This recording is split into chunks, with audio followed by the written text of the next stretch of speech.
Welcome back to Harbour Unboxed. I am home from Computex. It was a fun week over in Taiwan.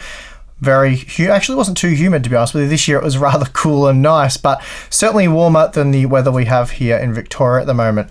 But anyway, as I said, I am back. I'm back in the studio. I've set everything back up. Hopefully the audio is working. I've hit record on the audio recorder. Hopefully I've done the same on the camera. Otherwise, this is going to be frustrating.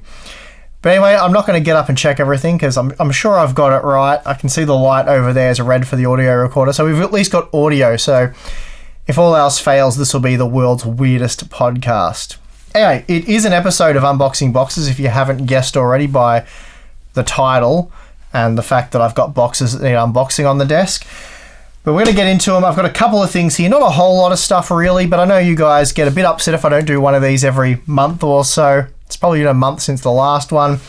So yeah, I thought I'd see what we got here. I actually don't really know what any of this is. I have a few ideas what's in here because I actually asked for a care package from PC Case Gear, and those guys are really nice. They always look after me. So they've sent something over, or they're trolling me. Either way, we've got something in this box.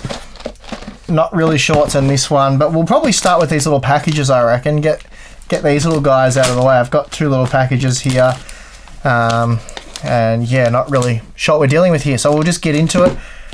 I haven't got my trusty knife. Where did I put that thing? I hope it's in here. Yep, got my knife. So we're now in business. Alright, let's get into this. How can I cut into it without destroying what's inside? It's only paper. It's probably just rip this. The knife's not really necessary. Okay, so we've got a red box at the top there.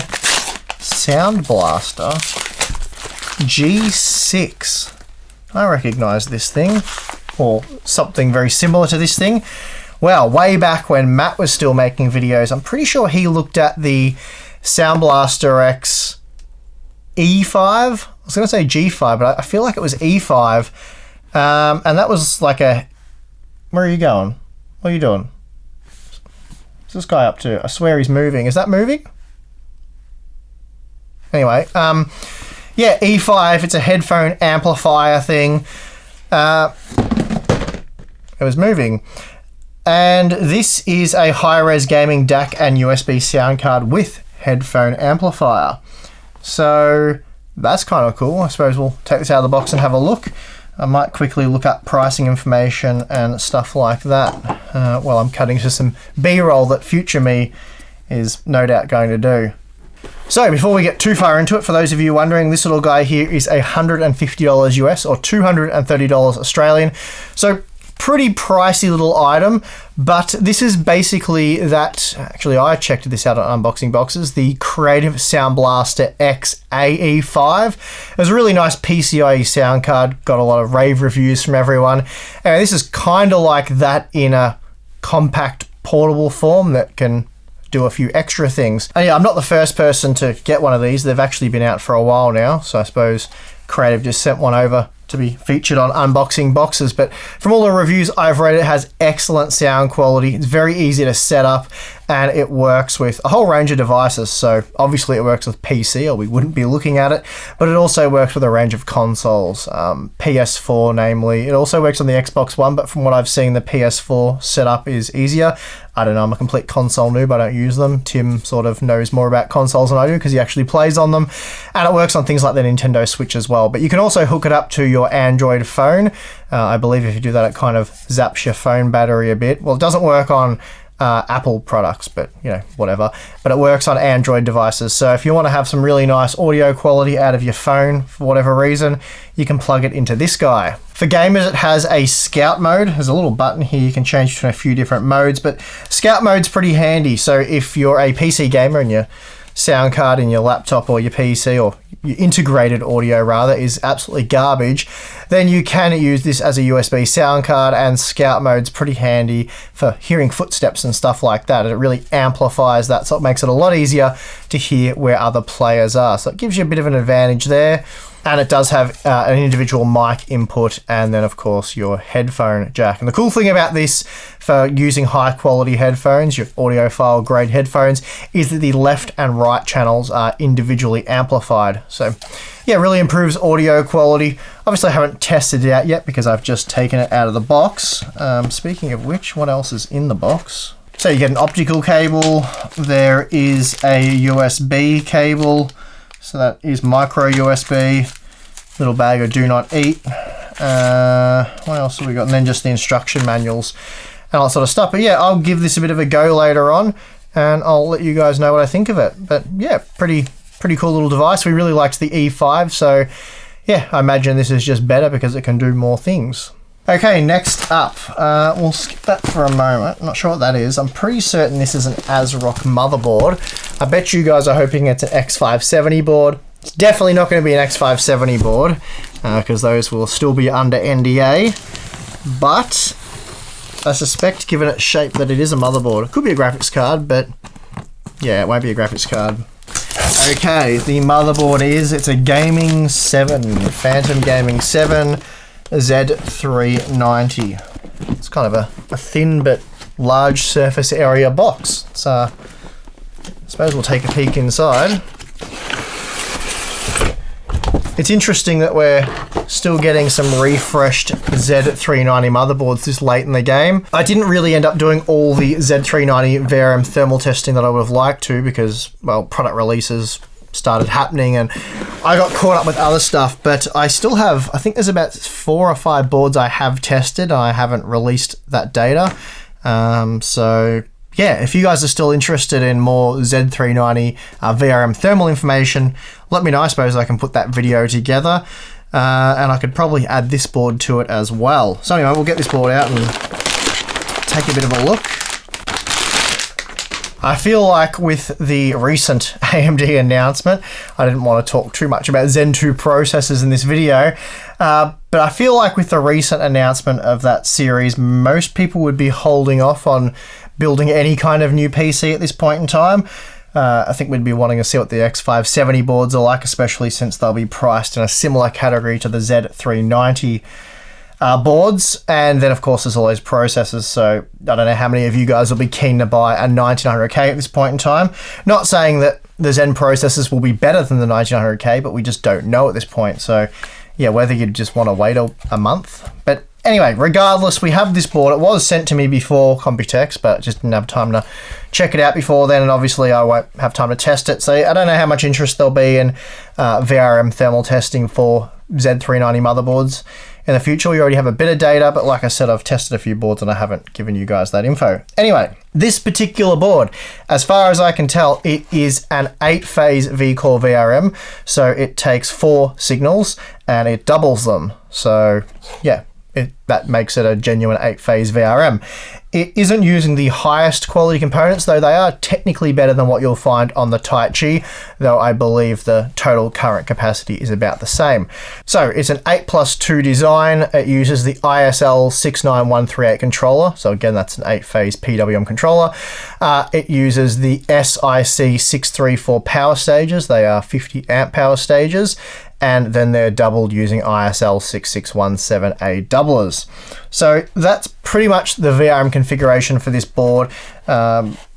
Pretty typical looking aluminium heatsinks, nothing too special there.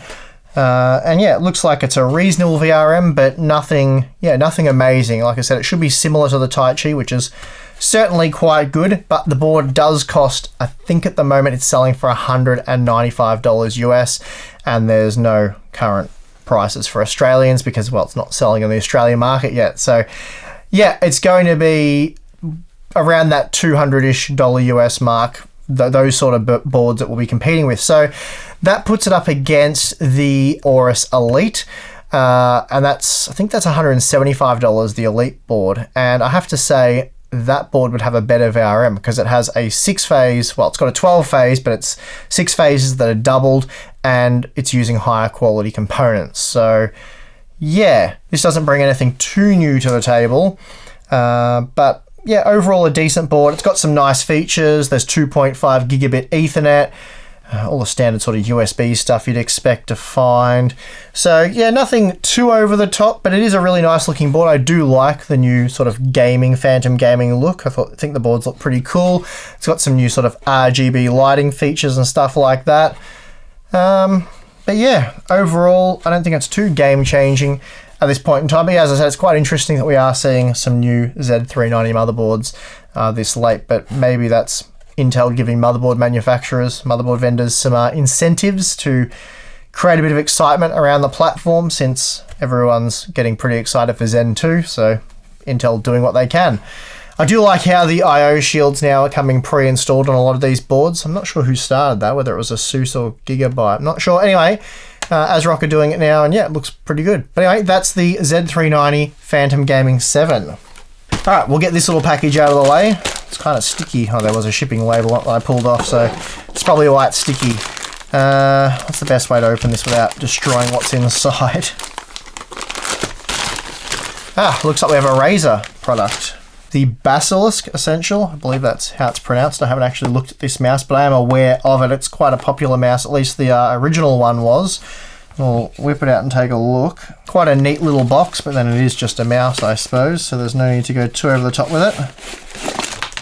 Oh, sort of throwing stuff out everywhere.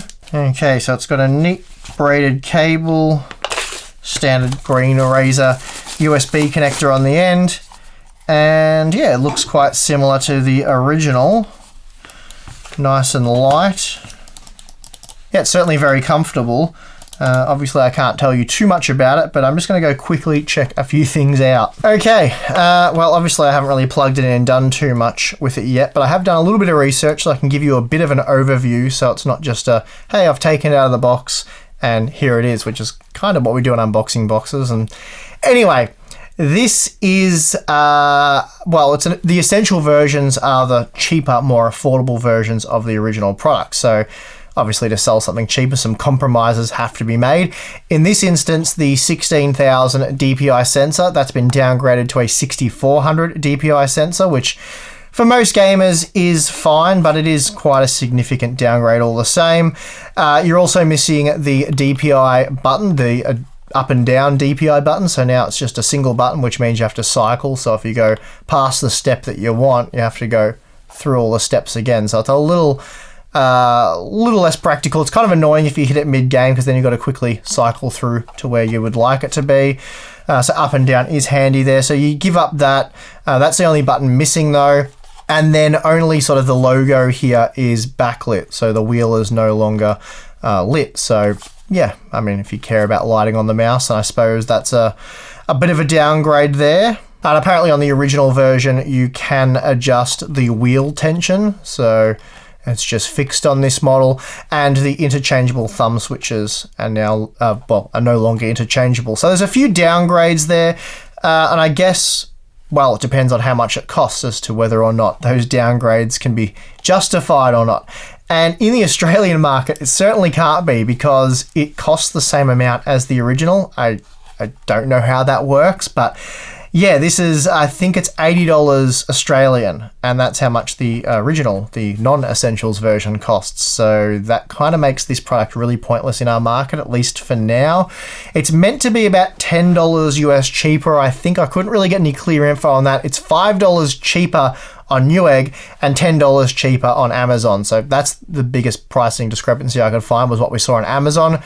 So yeah, kind of a weird one that. I don't know if pricing's just got to settle, but if it's $10 US less, it still makes it pretty competitively priced for what it's competing with, but I think I'd rather just spend $10 US more and get the original one with the better sensor, the extra lighting zone, the extra button and all that sort of stuff. I think for $10 it's probably worth doing, but anyway, there's more options now, so if you want to save your $5 to $10 US, then you can, and you can get this model here. But anyway, I'm interested to see what you guys think about this mouse in the comment section below. Is it noticeably cheaper in your region? Is it the same price as it appears to be in Australia? And yeah, would you consider buying this over the original to save, well, anywhere from nothing to $10? Anyway, let me know what you guys think in the comment section below. So we're not doing super well on unboxing boxes for this episode. We've sort of come across a mouse that I'm not entirely sure why it exists, and a motherboard that probably doesn't need to exist either. So let's hope there's something exciting in this box.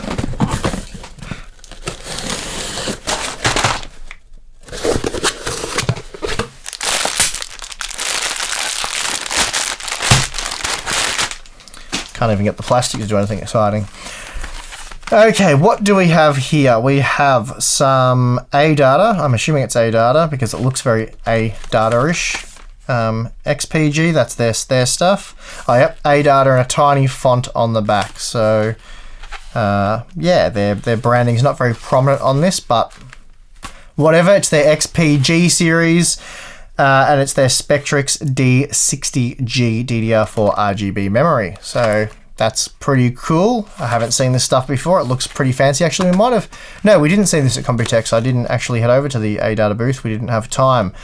But it's a 16GB kit of DDR4 3000. What is the timing? It's probably like CL16 or something. 16, 18, 18. I will do my best to get some B-roll of this stuff all lit up and doing probably the default rainbow effect. So you guys can judge for yourselves on whether or not you think it looks any good. But yeah, it looks like it'll, a lot of it will light up, so it should look pretty spectacular from the top and the sides. But yeah, hopefully it looked good. Yeah, I'll have to see when I make the B-roll and eventually edit it into this video. But it looks like the effect will be quite in your face. So if you like very flamboyant memory, then yeah, maybe this will be the stuff for you. Anyway, we'll move along. We won't hang around on the RGB memory for too long. All right, the last box here is the biggest box, and I kind of can see what's in it. One of the things anyway. I don't think there's just one thing.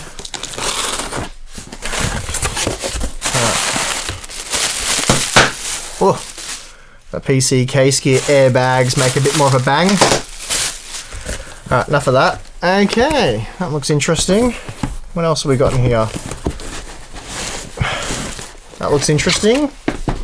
Oh, plenty of PC case gear have delivered the goods. Okay, we'll start with the Ducky Keyboard. This is the Ducky 1-2 Mini. What have I got here? The speed switches. Cool. And yeah, we don't really do keyboard reviews on Hardware Unboxed, but I have looked at some Ducky keyboards in the past, and I've actually used Ducky keyboards in the past, and they are of exceptionally high quality. Very much enjoyed the ones I've used in the past. And this guy is a cute little Ducky keyboard. So that is the keyboard. Well, my kids are going to want that thing, but there's no way I'm letting them use it. So as far as I know, PC Case Gear are the only retailer in Australia to sell this particular model. So I don't know if they've got some sort of special deal with Ducky or no one else has brought them in yet. But yeah, if you want one of these, you have to go through PC Case Gear, and it is $150 Aussie. I did have a look on Amazon and Newegg. It's not available there, so I don't know if you can get it in the US, or if you can, where you have to get it. So no idea on that one.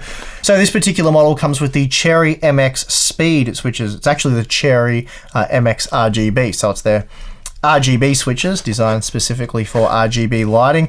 But you can also get it with the more traditional black, what do we got? Black, blue, red, and brown. I think that's all of them. You can also get them with a red silent switch. So yeah, the speed ones, they're not super loud, but you know, they sound like mechanical keys.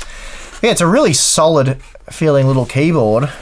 This thing would be pretty awesome for gaming, actually. So we've got a custom sort of fancy looking Ducky spacebar keycap. Then we've got some yellowish keycaps. We can see we've already got the enter key, though you can change that back to the black one if you want. There's a few different profiles there. And you got your up down keys, and then a couple of fancy keys anyway. And the cool thing about this, actually that was one thing the mouse didn't have. That was a downer on the mouse. It doesn't have a detachable USB cable. So if you end up damaging the USB cable or whatever, that kind of writes the mouse off unless you're pretty handy with wiring. Oh, well that just didn't open. All right, we'll do it the hard way. So we just have a USB Type-C to a standard Type-A connector. And there's your cable. So you can change that to a braided cable or a different color cable if you would like to. Otherwise, yeah, this rubberized cable will do the job perfectly fine. Yeah, it's a really awesome little keyboard. The only thing I have to have with keyboards is like a wrist rest. So you could probably use like a gel pad wrist rest or something for this. I suppose the point is to be really compact, so having a big wrist rest hanging off it kind of defeats the purpose on that one. But yeah, it's a really nice keyboard. Quality seems to be very good. I'm keen to give this a bit of a whirl later, but I feel like this will be pretty popular amongst gamers. It actually would have been really handy to take to Computex. Actually, this is what I might take to Computex next year, because it's really good to type on and perfect for those little desks you get in hotels. So yeah, anyway, I'll give it a test later on and I'll let you guys know in the comments what I think about it. Oh, there's a keycap changer included, a little Ducky one, so that's nice. Okay, next thing on our list is the Bequiet Dark Rock Slim. Again, I couldn't find this on sale in the US. It is a pretty new cooler. Yeah, it is pretty new. It's only a few months old, I think, at this point. So there are plenty of reviews on it if you're interested. And from what I can see, it performs very well and it's extremely quiet. So that's good. It's $89 Australian. Again, PC Case Gear. Probably should plug them since they sent it to me. But yeah, no idea because it wasn't on Amazon or Newegg. Anyway, we'll take a quick look at it and then we'll move on. So it says clearly on the box 180 watt TDP, and apparently it can dissipate, or it can handle a CPU rated with 180 watt TDP with making just like, I think it was 23.6 maybe. Anyway, it's around 23 decibels, which is basically silent. You're not going to hear that over anything else in your system. So that's pretty impressive, because 180 watt TDP, yeah, it'll handle pretty high-end processors. You should be able to deal with something like the 9900K without a problem. You can see the base plate on it is quite small, so it's designed for your Ryzen and then your Intel processors. It will take Skylake X, it'll do 2066 socket processors, won't do TR4, not surprising because, yeah, that's not going to go well on a TR4 socket. But yeah, the point is it's slim, as the name suggests, so you will have clearance with your memory. Actually, I can probably give a demonstration with this motherboard, though I'm not sure how good it's going to be. So it goes on like that. You can imagine there'll be a fan, and you can see how much clearance there is there to those 4 DIMM slots. So yeah, the name of the game with this one is cool, quiet, and very compatible. And you can put a fan on both sides. The fin design on that side looks very cool. No pun intended. So you get a Silent Wings 3 fan. So it's got the interesting looking fan blades, meant to be super quiet, and based on the specs it will be. So you can also put another 120mm fan on the other side so you can have it in a push-pull configuration. That will enhance performance if you want to do that, but obviously you have to buy another fan if that's what you want to do. I also really like this brushed aluminium top cover. That's really nice. Gives it a really clean look and it'll look great in your case. And of course it does cover the top of the heat pipes, which can be quite ugly. So yeah, it's a cool pattern, it looks nice. I quite like it. Of course, I really like the anodized black fins. Pretty mean looking cooler, this one. And I'm actually pretty keen to see how it performs. When PC Case Gear said they've got this new cooler, I said I'll take a look at that, because I'm keen to start doing some air cooler testing and some all-in-one liquid cooler testing. We've done a little bit of it in the past, not a whole lot. And yeah, I thought it'd be something we could start adding to the mix of things that we do. So if you guys are interested to start seeing some air cooler tests from us on Intel and AMD processors, then yeah, let me know in the comment section below, and that's something we can start doing. But anyway, that is that. We'll move on to the next item. Okay, now this next one is quite interesting. I've read mixed reviews about these things. I didn't actually ask the guys at PC Case Gear what their experience has been like with these. I probably should have done that, but they offered to send it over. Whoop. Okay, I won't click the trigger again.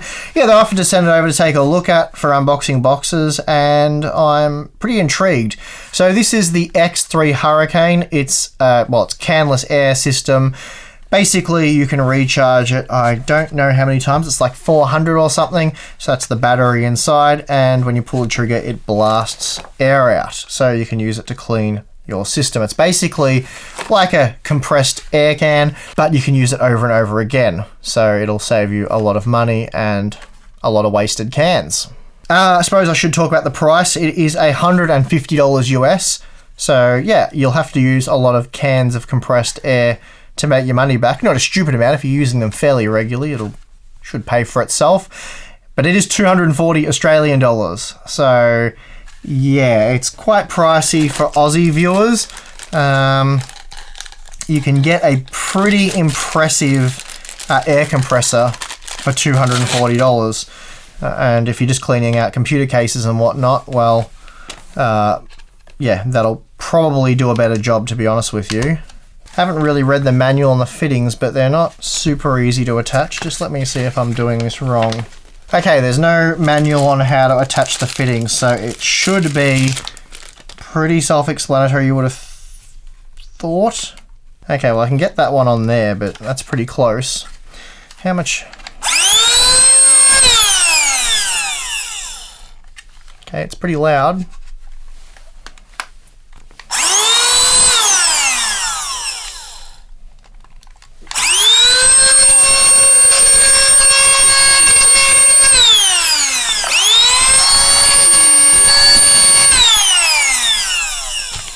Okay, so right away, I can tell you it's nowhere near as strong as an air compressor. So I'll have to give it a proper go, obviously, and try and dust out a dusty system. So I'll have to try and find one of those first.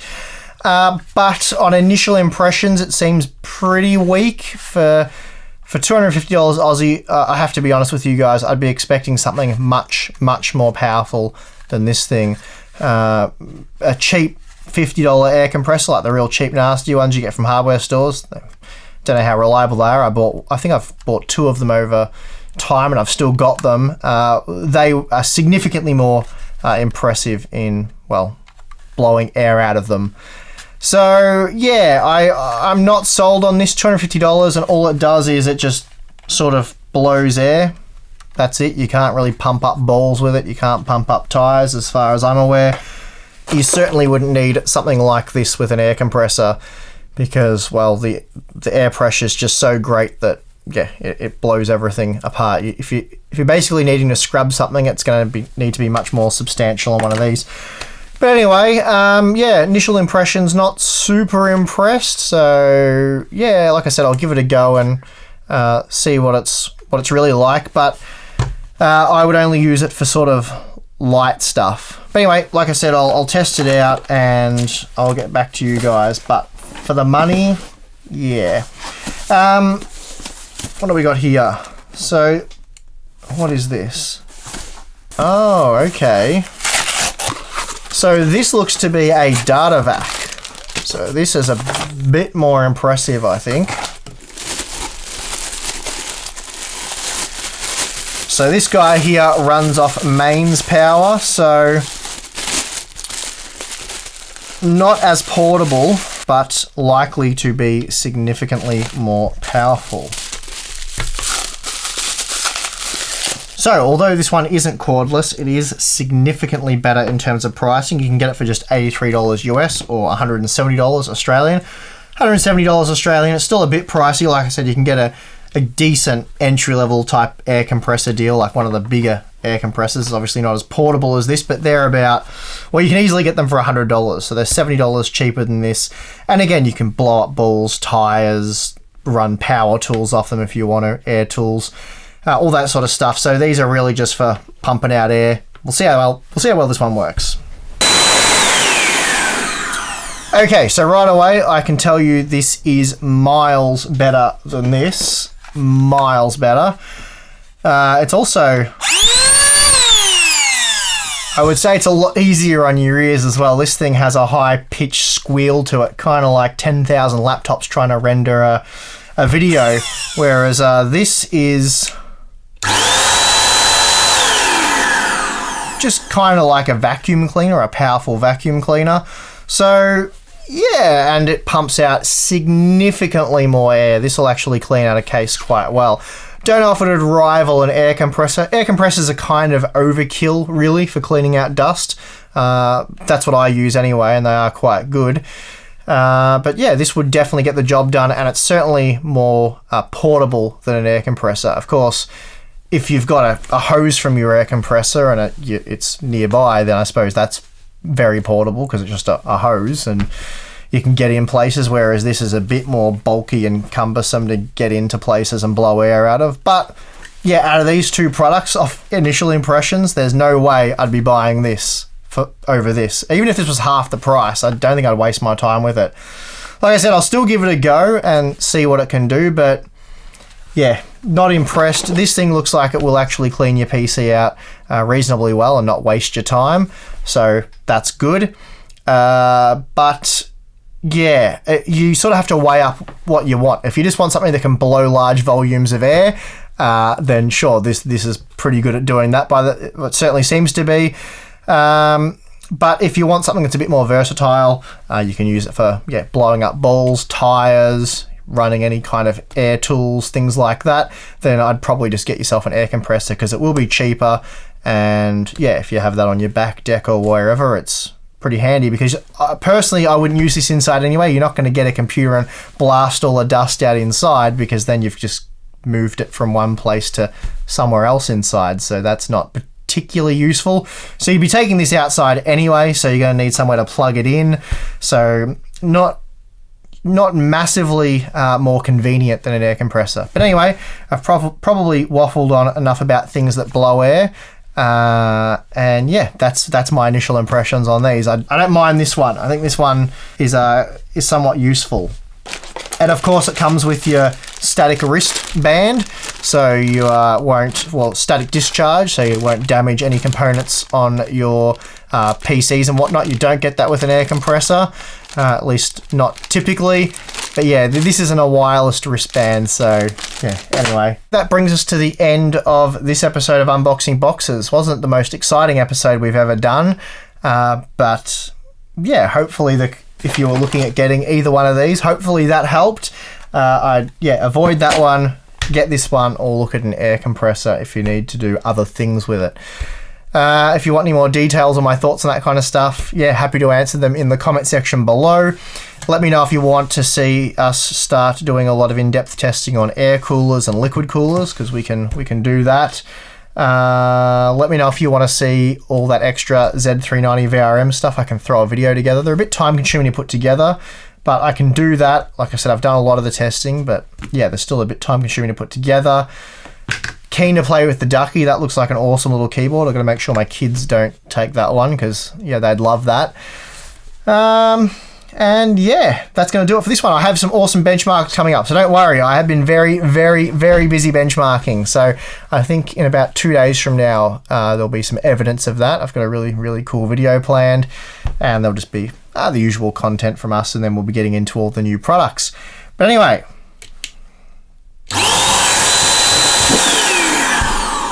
that's going to do it for this one. Thank you for watching. I'm your host, Steve. Like, subscribe, do all that stuff, and I'll see you again next time.